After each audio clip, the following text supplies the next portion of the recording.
Şək yoxdur ki, hər bir müsəlmana vacibdir. Gücü çatdığı qədər vacibdir, fərzdir. Allah yoluna dəvət eləmək. Bəzi insanlar dəvət mövzusunu, məsələsini düz başa düşmür, yaxud yüngül baxırlar, səhlənkar yanaşırlar. Əslində, məsələ çox ciddidir. İnsan Allah yoluna dəvət edəndə ən birinci bilməlidir ki, ibadət edir. İbrahim ibadət edir Allah yoluna. Allah yoluna dəvət edəndə insan ibadət edir. Yəni, savab qazanır. Əzəmətli ibadətdir. Ona görə İmam İbn Qayyim rahimehullah Cəla'ul Əfham kitabında deyir ki, Peyğəmbər sallallahu aleyhi və səlləmin sünnəsini təbliğ etmək belə də deyir.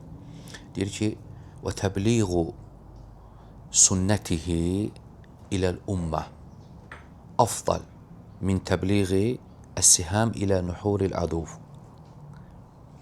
Peyğəmbərin sünnəsini ümmətə çatdırmaq oxu düşmənin boğazına çatdırmaqdan daha üstündür, daha əfsəldir. Yəni, cihaddan, yəni döyüşdə vuruşursan, biri var oxu çatdırırsan düşmənə, bir də var ki, sünnəsini ümmətə çatdırırsan. Bu, bundan daha üstündür. Yəni, insan dəvət edəndə savab qazanır, Allah ibadət edir. Bunu başa düşməlidir. Nəyə görə deyirik vacib demir? Çünki Allah subhanahu və teala əmr edib. Ud'u ilə səbili rabbikə bil hikmə.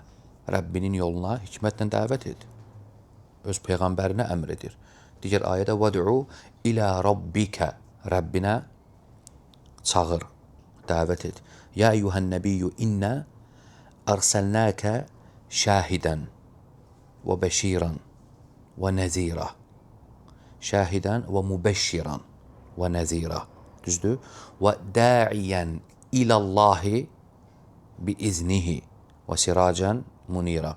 Ey Peyğəmbər, biz səni nə üzrə göndərdik? Şahid olasan, qorxudasan, müjdəliyəsən və daiyən ilallah. Onun izni ilə Allaha dəvət edəsən. Və bu, sanki bu bir vəzifədir, rəsulların vəzifəsidir. Allah yoluna dəvət etmək. Və sən bu yolu tutursansa, tutub gedirsənsə, sən rəsulların vəzifəsini daşıyırsan. Onların missiyası, hədəfi Allah yoluna dəvət etməkdir. Və sən də kimisə dəvət edəndə təsəvvür elə, gör, necə şərəfdir, yəni onu demək istəyirəm. Necə əzəmətli bir şeydir.